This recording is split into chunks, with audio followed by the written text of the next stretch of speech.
E ele precisa saber que isso é temporário, mas ele tem que se adaptar ao nível de pressão normal, em vez de ficar falsamente bem com uma pressão alta. E muitas vezes eu acompanho isso no consultório, não é fácil estabilizar a pressão. Muitas vezes você precisa voltar, trocar de medicação. Mas uma coisa que é muito importante, e eu sempre que tenho oportunidade falo, gente, ninguém sabe por que se tem hipertensão. Então, por favor, quem está tomando algum remédio, que obviamente tenha sido prescrito pelo seu cardiologista, não pare de tomar, porque ela é considerada a assassina silenciosa, né, doutor Pedro, a hipertensão. E olha os males que causa, nós estamos falando hoje desse tema, os nossos rins, né? Depois a gente até faz um comentário um pouquinho de um outro assunto que nós estávamos abordando, muito interessante também.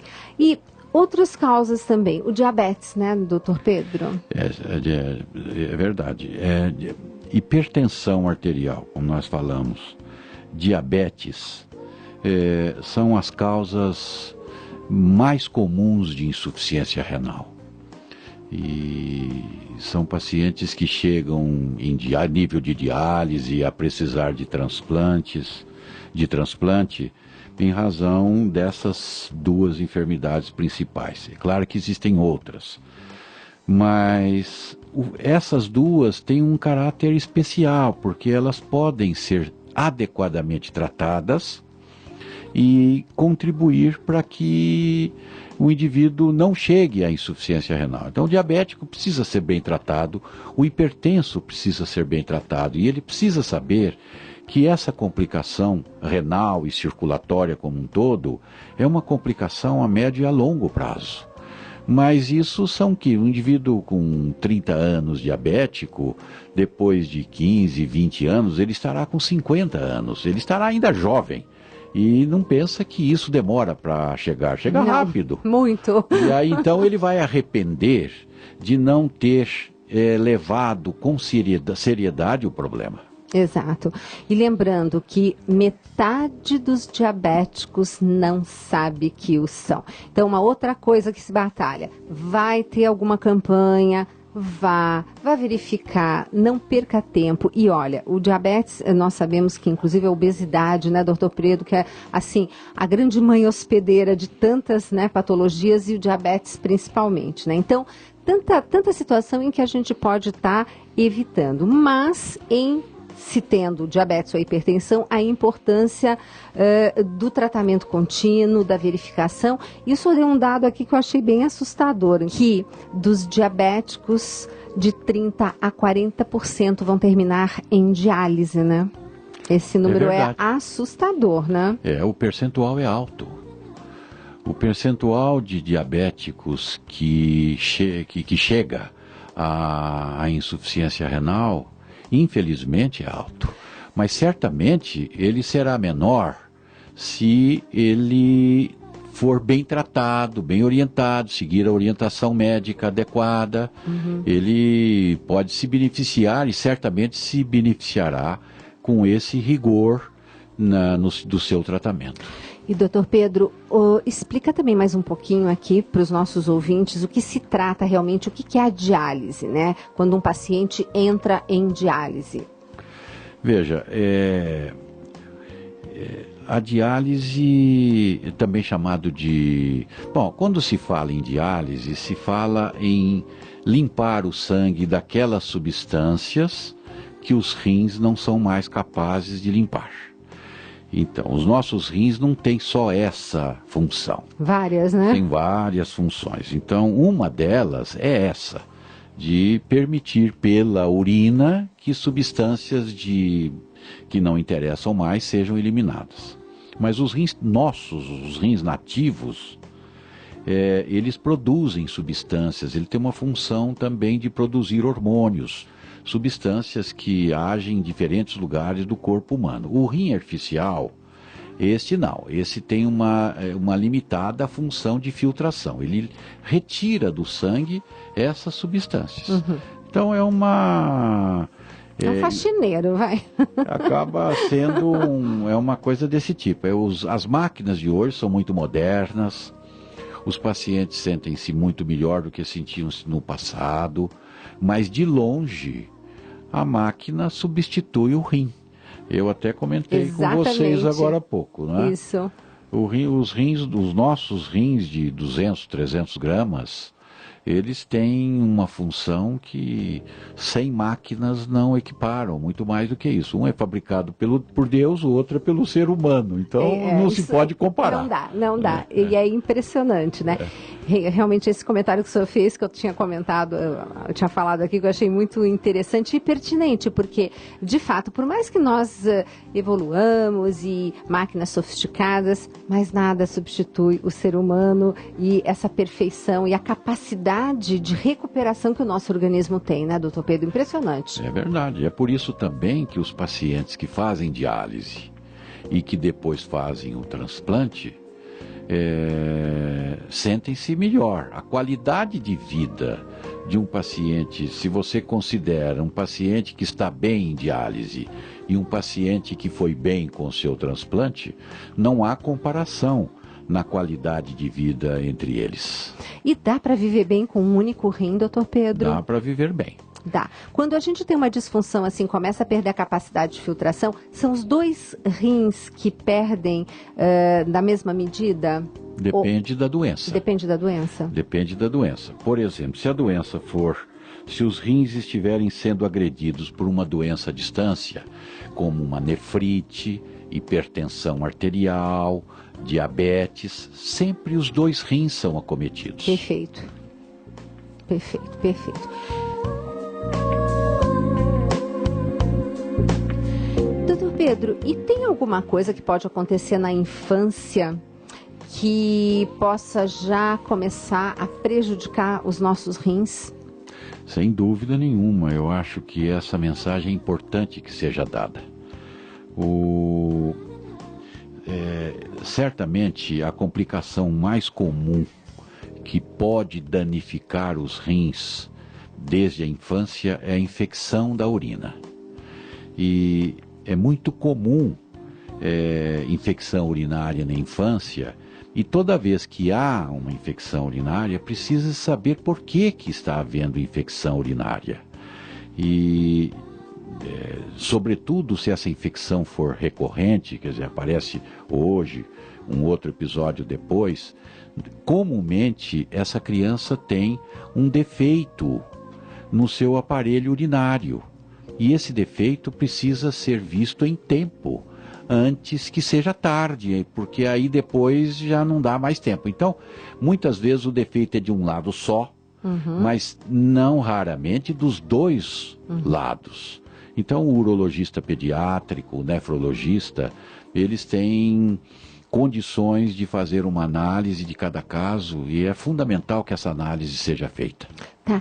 Doutor Pedro, quando é o caso de um defeito, vamos dizer assim, né? Uma má formação, defeito parece coisa de máquina, né? Mas é força de expressão, a gente tem um defeito anatômico, né? Um defeito anatômico, né? Verdade. Com que idade começa a se manifestar? Às vezes no primeiro mês, segundo mês, sexto mês, primeiro ano. E como que essa mãe vai perceber que essa criança está com infecção urinária? Este que é o grande problema. Porque um percentual grande de crianças não tem sintomas. Há inclusive um ditado escrito isso em livros pelos autores. Sim. Que diz o seguinte: feliz da criança com infecção urinária que tem sintomas. Olha. Porque não são todas. E muitas vezes os sintomas de infecção urinária na infância não são específicos para o problema renal. Não ganhou peso, está sem apetite, às vezes uma febrícula que a mãe interpreta como um resfriado, uma virose. São diarreia, o intestino não é muito regular, coisas desse tipo. Certo. E que na criança podem ser manifestação de infecção urinária. E aí, nesse caso, porque fica difícil para essa mãe, como é que eu vou fazer para levar o meu filho ou falar com o pediatra? Habitualmente o pediatra, ele toma conta, ele se atém a esse tipo de possibilidade? Existem exames que são frequentemente feitos? Certamente, isso faz parte da rotina do pediatra, né? E a feitura do exame de urina, a cultura de urina. Certo. E se a cultura de urina mostrar que tem infecção, aí então o próximo passo é saber por que que está tendo infecção urinária. Perfeito. Qual outro tipo de infecção urinária a criança pode ter? O senhor falou uma diferença também entre meninos e meninas, né? Que os meninos podem ter mais problemas no futuro? Não, o que eu quis dizer é o seguinte, em razão da uretra feminina ser mais curta, e em razão dela ter uma proximidade maior com a vagina, existe sempre o risco de uma contaminação em razão dessa proximidade. Certo. Então, a menina, de maneira especial, um ou outro episódio, nem sempre tem atrás da infecção alguma má formação do aparelho urinário. No homem, por ter uma uretra maior que a uretra peniana, e então preocupa-se mais a infecção urinária nos meninos. Perfeito. Mas já temos algumas participações e vamos a elas. O Newton aqui da Vila Maria, ele pergunta assim, se a insuficiência renal é hereditária e como que ele pode prevenir, já que o pai dele morreu disso. É hereditária? Depende da doença que causou a insuficiência renal. Existem doenças que são hereditárias. Certo. Eu não sei qual é a doença do pai do Newton, mas existe uma delas, que é a doença renal policística. Essa doença é hereditária e ela é causada por um gene dominante. Isso significa que, tendo o gene, manifestará a doença. Perfeito. Eu acho que isso é, inclusive, importante do ponto de vista de programação de família. Perfeito, perfeito. Quer dizer, é o rim policístico, né? Doença renal policística é o nome que se dá. É porque a gente vê aquela foto do rim, o rim é cheio de cistos, uma coisa assim, fica bem impressionante, né? Há rins policísticos que chegam a pesar quilos, porque eles crescem muito. Impressionante. Né? Então, Newton, qualquer coisa você manda aqui novamente o complemento da sua questão, se seu pai tinha alguma outra patologia, por exemplo, diabetes, como o Dr. Pedro estava falando. Não, né? Diabetes não é a doença renal diabética não é hereditária. Exato, porque é exatamente nesse sentido, que como ele quer saber se é hereditária, verificar se o pai tinha alguma outra doença, ou se ele pode estar informando a gente mais alguma coisa, né? Certamente, doutora, eu acho que essa dúvida que ele está tendo, certamente ele está preocupado com isso pode ser esclarecido, né? Ele não é fácil, não é difícil, é fácil com exames de laboratório simples, saber se há ou não algum problema renal. Então, tá vendo, Newton? Aí fica bem fácil. Cida fez uma pergunta que era um dos temas que nós iríamos abordar daqui a pouquinho, mas já vamos antecipar. O que são cálculos renais, né? E quais os alimentos que contribuem, né? Aquela famosa, né? Exatamente o que a gente estava conversando agora, né? E se ela consegue evitar apenas com alimentação, né? E tem a Ana também que fez uma pergunta assim, o sal prejudica os rins, mas e o açúcar, né? E outra aqui do Marcos da Vila Santa Clara. Cálculo renal ocorre mais em homens ou em mulheres? E existe uma idade para isso? Temos aqui algumas questões. Eu vou começar com a colocação sobre o sal. Não, a do sal e açúcar é a Ana, do Jardim Guanabara. Sobre o sal. Ela disse, o sal nós sabemos que faz mal para os rins. Quer dizer, ela afirmou taxativamente uma afirmação. Que o sal é uma afirmação. E é uma afirmação que não é correta. Então, nós precisamos começar corrigindo essa colocação. Quer dizer, o sal, ele pode agravar uma hipertensão arterial e aí danificar o rim. Mas o sal em si, ele não é causador de dano para os rins. Inclusive, é importante que se diga que há doenças renais em que o indivíduo perde mais sal pela dieta, pela urina. Pela urina. E aí, então, você precisa, além do sal normal, até suplementar sal para compensar essa perda. Então, não se retira o sal da dieta de quem tem doença renal só pelo fato dele ter doença renal, porque há doenças renais que perdem sal na urina e esse sal precisa até ser suplementado. Perfeito. Tem pessoas que têm que tomar cápsulas de sal, porque não consegue comer muito mais sal do que o que tem na dieta. Então a situação não é assim. E o açúcar também não é tóxico para o rim. O açúcar, ele é problemático para o diabético, mas não por causa do rim em si. Perfeito. Então, está aqui esclarecida a questão da Ana.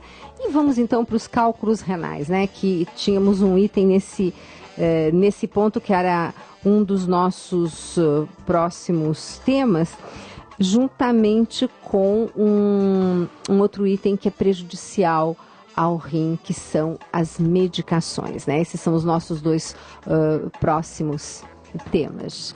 E deixa eu só dar uma olhadinha se nós estamos no horário, temos mais um tempinho, tá? Então, vamos conversar primeiro então, doutor Pedro, para a gente entrar no próximo bloco e já falando da litíase e dos cálculos renais. Fala um pouquinho sobre o efeito das medicações em relação ao rim. Esse é um assunto que eu acho muito importante, principalmente aqui no nosso meio, no Brasil. Eu digo aqui no nosso meio porque os medicamentos são comprados de maneira livre. Então você vai na farmácia e compra medicamento antibiótico com toda a liberdade. Eu morro de rir, tem alguns suplementos, ou alguns, digamos, fitoterápicos que nutricionista não pode prescrever, só que o paciente pode ir na farmácia e comprar, sem prescrição nenhuma. Então tem umas coisas assim que a gente não entende, né? Mas por favor.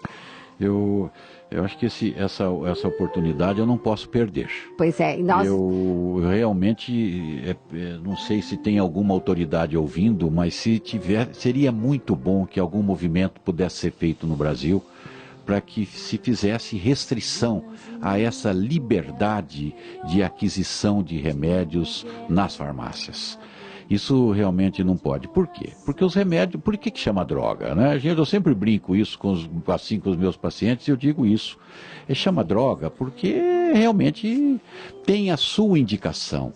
O medicamento, o remédio é para ser usado de maneira muito criteriosa. Tem começo, meio e fim. Quer dizer, não pode ser tomado a automedicação, eu começo a tomar um remédio, sobraram algumas cápsulas, eu deixo na prateleira, e aí então, de repente, tem mais aqui alguns, tome aqui mais alguns, quer dizer, é uma confusão total, e isso certamente pode gerar problema.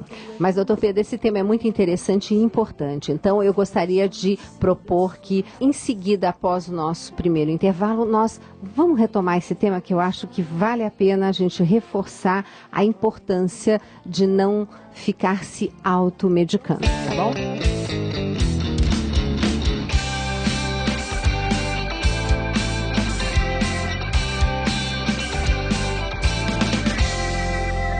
Quero ser fiel no pouco, quando me faltar um pouco, eu quero ser bem mais. Quero ser fiel no pouco, quando me faltar um pouco, eu quero ser bem mais. Quero ser fiel no pouco, quando me faltar um pouco, eu quero ser bem mais. Quero ser fiel no pouco, quando me faltar um pouco, eu quero ser bem mais. Estamos apresentando Mais Saúde. Agora na América, a verdade em questão. A reflexão sobre a fé com o padre Paulo Ricardo. Se nós banirmos de todos os lugares Deus, o resultado será uma sociedade ateia e intolerante com quem quer que tenha religião. E é isso que está sendo implantado. É a intolerância disfarçada de tolerância, fazendo uma carinha de bom moço. Gente, o diabo, quando ele se apresenta, ele não se apresenta com chifre, tridente, rabo, feioso e de cor vermelha. O diabo, ele se apresenta sempre de forma atraente. Por quê? Porque o diabo, ele sabe fazer o marketing dele. Ele não vai assustar as pessoas. Eu não sei se o diabo é o padroeiro dos marqueteiros, acho que não. Mas que o diabo é especialista da coisa, é. Que ele sabe fazer cabeça, sabe. Então, ele se apresenta sempre como tolerância. Você ouviu A Verdade em Questão, com o Padre Paulo Ricardo.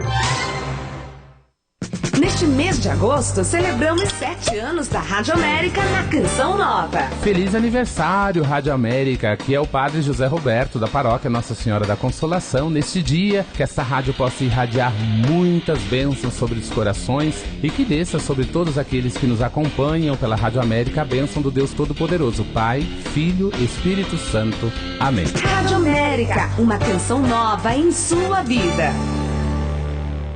O Santuário do Pai das Misericórdias é construído de histórias de pessoas como você, que tem contribuído com sua oração. Envie sua doação em ouro para a Fundação João Paulo II, Caixa Postal 57, CEP 12.630.000, Cachoeira Paulista, São Paulo. Santuário do Pai das Misericórdias, o sonho do coração de Deus que alcança o coração do homem. Você tem todos os motivos para ficar ligado conosco. Meu nome é Caio, sou um jovem da Moca, da Paróquia Nossa Senhora do Bom Conselho. Conheci a Rádio América através de Orlando e desde então ela me trouxe muitos benefícios com a questão de evangelização. Sempre traz programas edificantes, com momentos de oração também, que ajudam a gente a crescer na fé. Venha participar da Santa Missa na Canção Nova, todas as segundas-feiras às 7h30 da noite, presidida pelo Padre Adriano Zandoná, na Catedral Maronita Nossa Senhora do Líbano, Rua Tamandaré, 355, bairro Liberdade, próxima à Estação São Joaquim do metrô. Deixe o amor de Cristo restaurar a sua vida. Todas as segundas-feiras, missa às 7h30 da noite com Padre Adriano Zandoná. Informações 3382-9800, sãopaulo.cançãonova.com. Acesse sãopaulo.cançãonova.com e fique por dentro de tudo o que acontece na Canção Nova em São Paulo. Eventos, vigílias, shows, campanhas e muito mais. Acesse sãopaulo.cançãonova.com. Rádio América. 12h29. O Ano da Fé teve início em outubro de 2012 e terminará em novembro de 2013, na solenidade de Cristo Rei. Deus primeiro nos dá a sua graça, então nos pede o amor. Ele primeiro nos ama.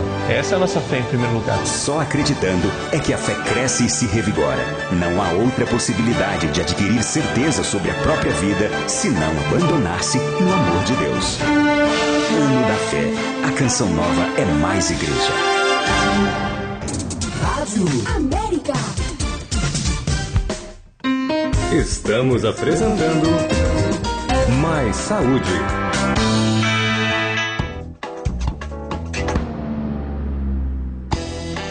E para você que sintonizou agora o programa Mais Saúde, eu sou a doutora Gisela Savioli e estou aqui com você na presença de um convidado muito especial, o Dr. Pedro Renato Chocair, médico nefrologista, atuante na área de transplantes renais, livre docente em nefrologia pela Faculdade de Medicina da USP, assistente da unidade de transplante renal do Hospital das Clínicas desde 1970 e diretor clínico do Hospital Alemão Oswaldo Cruz, daqui de São Paulo.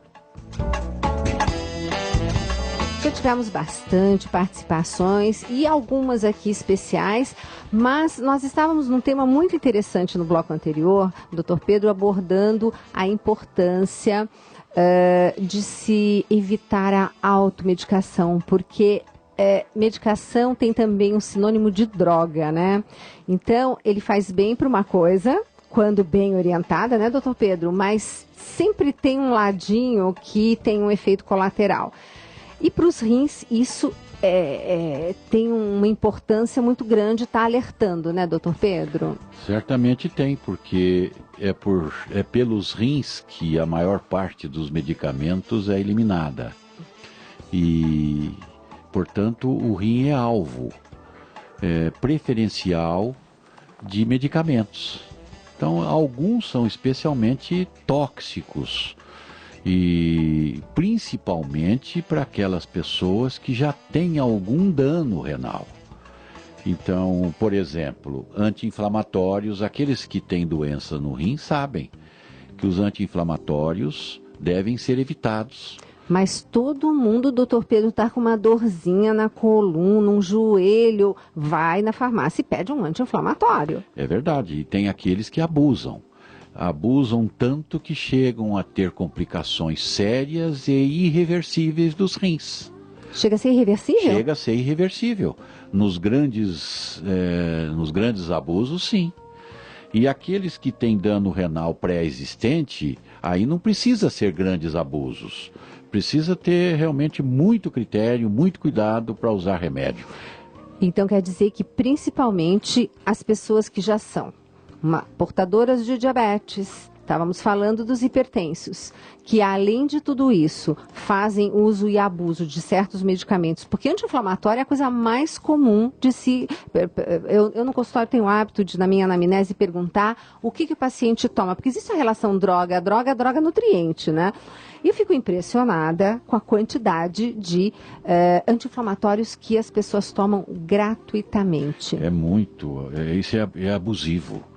E preocupante. Preocupante. E não é só anti-inflamatório, não. Antibióticos, de maneira geral. Cada dia... Vitaminas. Ah, bom, isso nem fale, né?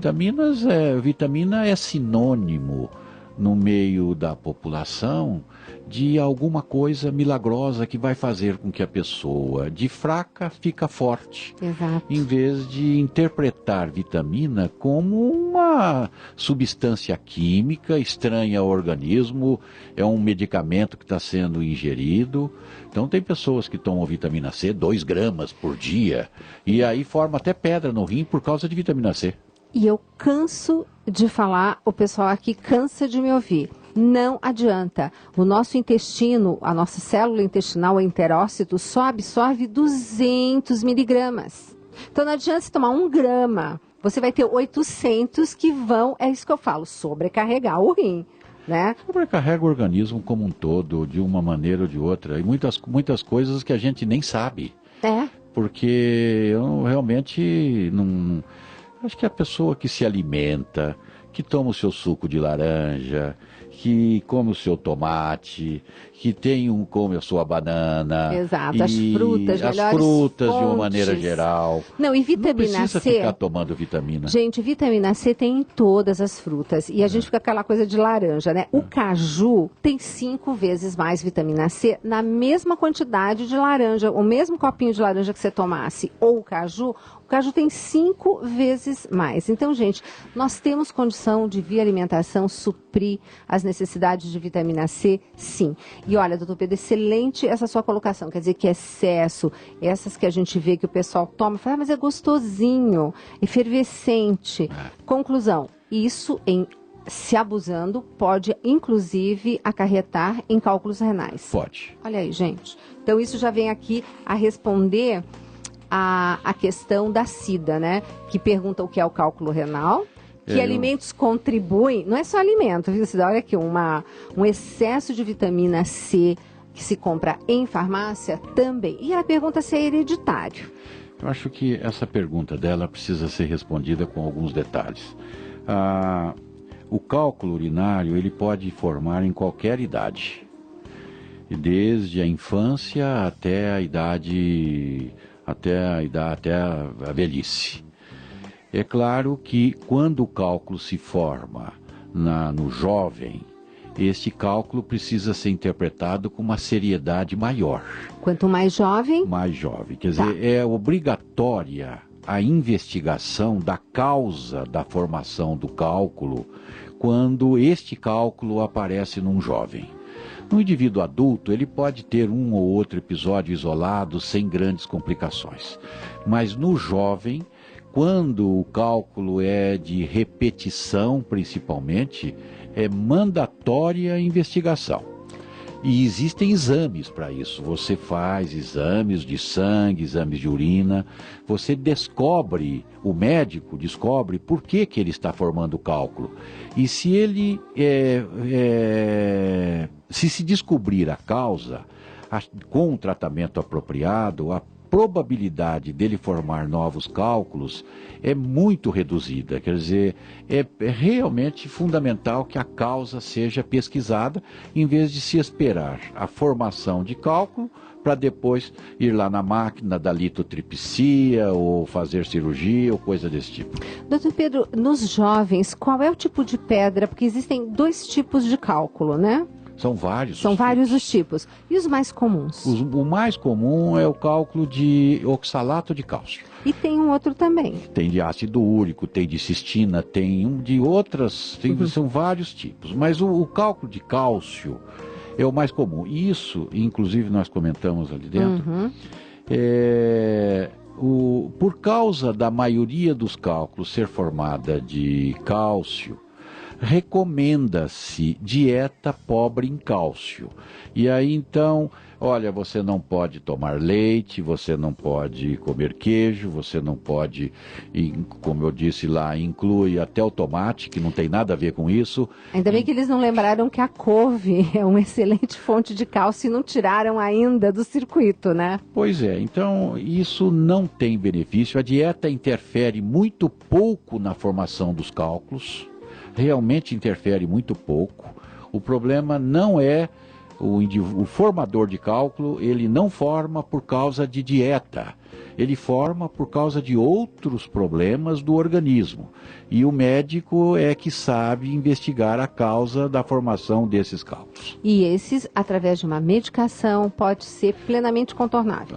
E também não será com dieta que ele vai resolver o problema. Ele precisa de uma orientação adequada, muitas vezes até com alguma orientação dietética, mas certamente não é o aspecto principal. Não, verdade. A Regina Célia de Americanópolis diz que o filho dela, de 30 anos, está com pedra nos rins, né? E o médico disse que vai fazer um procedimento, ela disse que não sabe o nome, né? Para implodir as pedras. E diz que é feito um rim por vez. Tá correto? Faz um de cada vez? É correto. É correto, Regina. Então tá tudo certinho.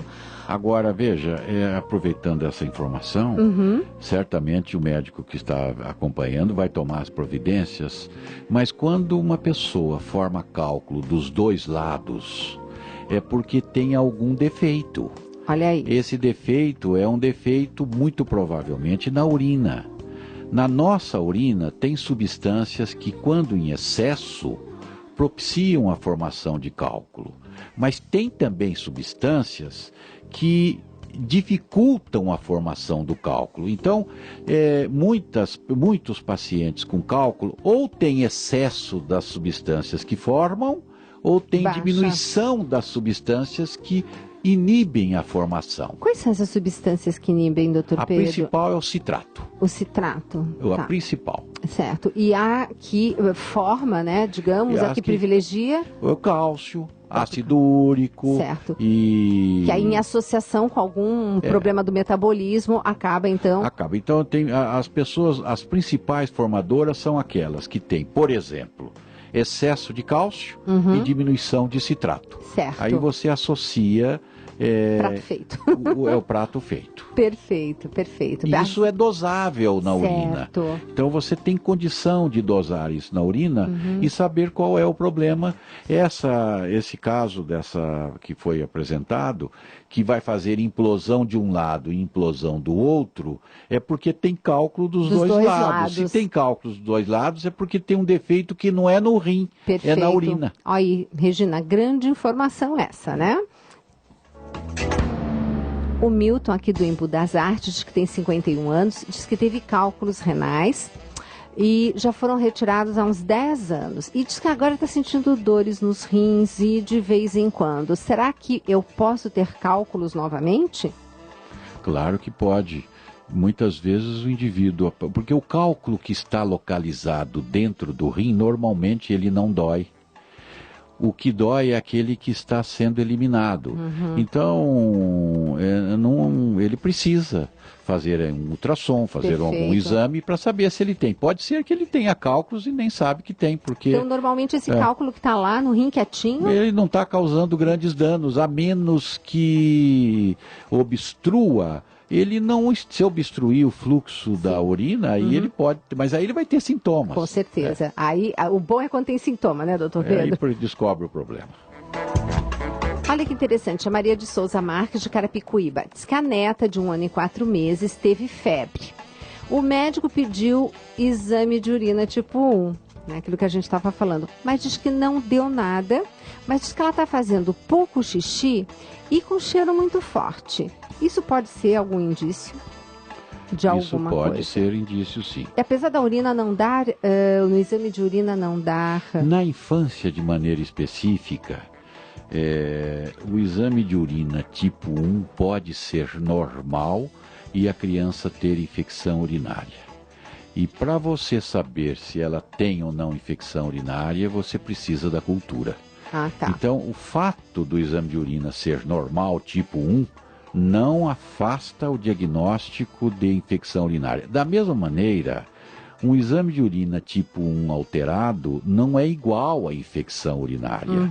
Então, o que vai dizer se ela tem ou não infecção urinária é a cultura positiva. Então, tá faltando aí, né, Maria, a cultura. Então, vamos investigar, vamos dar sequência nisso, porque, como você mesmo disse, né, fazendo pouco xixi e com cheiro forte, com certeza aí tem coisa, né? É possível que tenha. Pois é. A Lucy, aqui de São Caetano do Sul, e beber água em excesso faz mal para os rins ou beber pouca água pode prejudicar o funcionamento dos rins? Porque também, doutor Pedro, tem gente que exagera, né? Toma 5 litros de água por dia, né? Mas, em todo caso, o que o senhor tem a dizer sobre isso? Isso é uma verdade. Tem aqueles que tomam água de maneira abusiva. É importante, não, eu tomo 5 litros, você tá...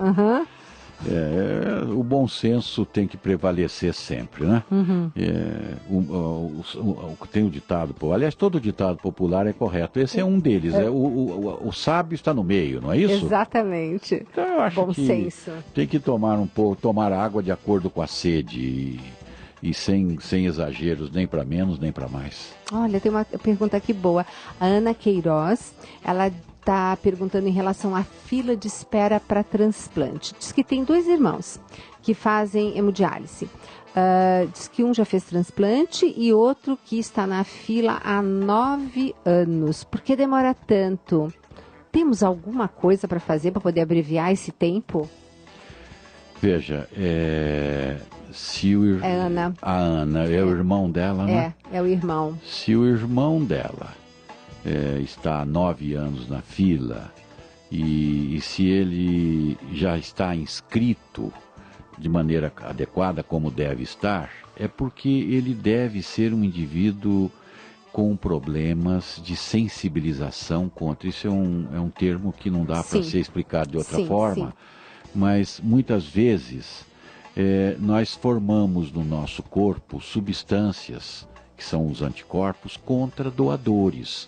E aí não é que ele está com dificuldade de encontrar, não por causa da fila, mas por causa dele próprio, que reage contra os doadores. Mas há meios de diminuir essa sensibilização. A minha sugestão para ela, com 9 anos em diálise, é que procure um serviço como tem no Hospital das Clínicas, na Escola Paulista, porque há esquemas para diminuir essa sensibilização, esquemas de tratamento. Perfeito. Para diminuir essa sensibilização.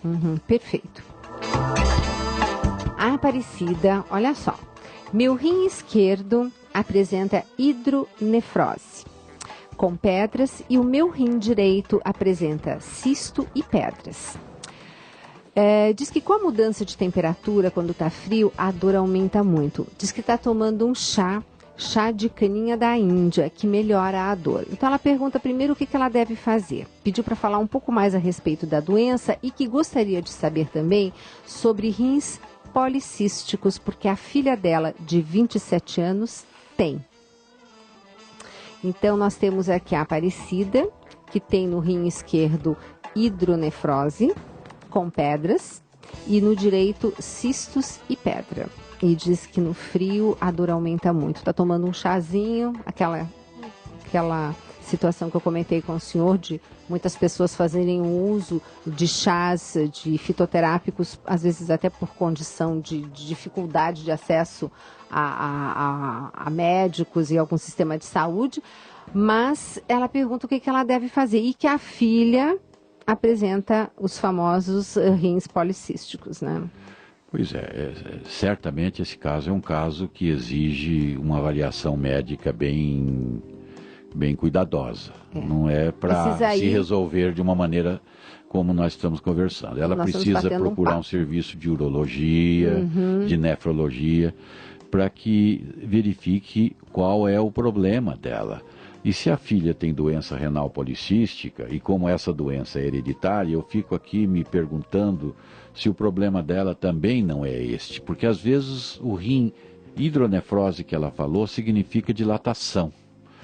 E muitas vezes a hidronefrose, ela é confundida, os cistos são confundidos com hidronefrose. Então, realmente precisa ser visto. Investigar num serviço especializado. Tá? Inclusive, no caso, até a Aparecida me admira, particularmente falando, você com esse quadro todo não estar sendo acompanhada. Então, corre atrás disso, que realmente rim, tudo nosso é precioso, né? Mas é assim, quando eu estudava fígado, para mim fígado era tudo. Agora, rim, quando eu estudei rim, falei, não, gente, rim é algo importantíssimo. Tudo é importante, mas de fato a gente não pode, como o doutor Pedro falou, ir deixando. Porque é assim, vai indo, quando a gente vai ver 50 anos, estamos lá com eles, né? Daqui a pouco com 70, né? E precisando e tendo podido fazer alguma coisa e não fizemos. Pois é, olha só, a Magda já tem um monte de perguntas, a gente vai ter que depois montar um outro esquema para poder responder às outras, né, doutor Pedro? Porque conforme o programa vai chegando no final, vai dando tempo do pessoal ligar, né? A Magda diz que tem uma filha de 4 anos que tem alergia tóxica e infecção na urina. Quais os futuros problemas renais que ela poderá desenvolver? Mas aquilo que o senhor falou, né, que a menina não é tão complicada quanto o menino, né? Pode não ser. Mas para se concluir que não é, precisa estudar de maneira bem criteriosa. Essa menina, ela tem alergia, que ela disse? Ela falou uma alergia tóxica, né? Eu não sei o que é isso, mas de qualquer maneira a infecção urinária precisa ser analisada e estudada. Bom, a Neide aqui do Campo Limpo, que está falando que controla a pressão dela com sal light. Que quando ela come com sal light, a pressão fica 12/8. E quando ela muda de sal, sobe para 16/10.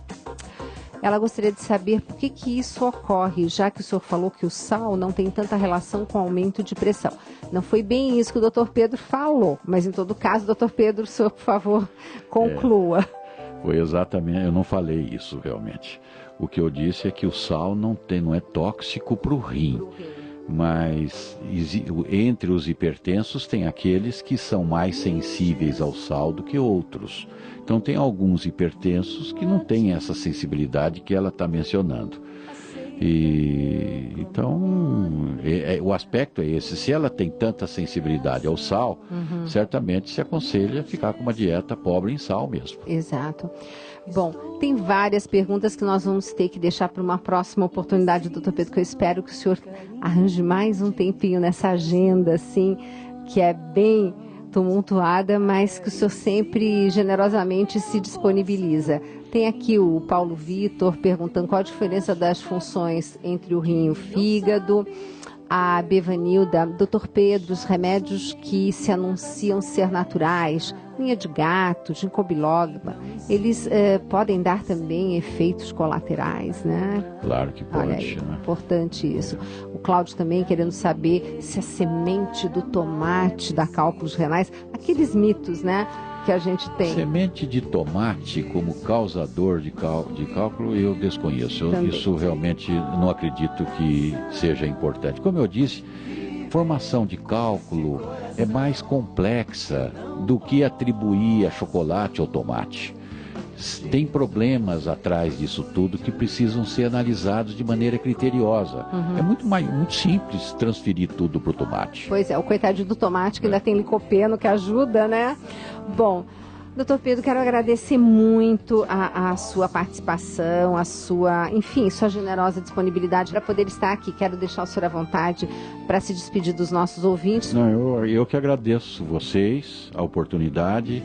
Eu acho que sempre que a gente pode transmitir um pouco uma coisa é quando você fala para um paciente seu e você orienta. A outra é quando você tem a oportunidade de orientar por meio de uma rádio tanta gente.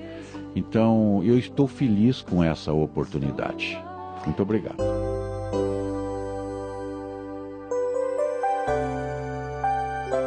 Uma canção nova em sua vida.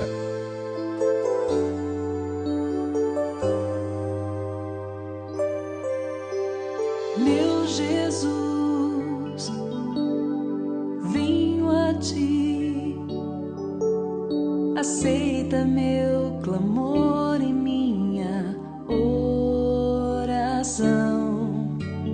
Meu Jesus, estou aqui, preciso do carinho de tuas mãos, acariciando meu coração endurecido e machucado, que não sabe perdoar, fechado somente na razão está. Então ensina-me, Senhor, a amar e a entender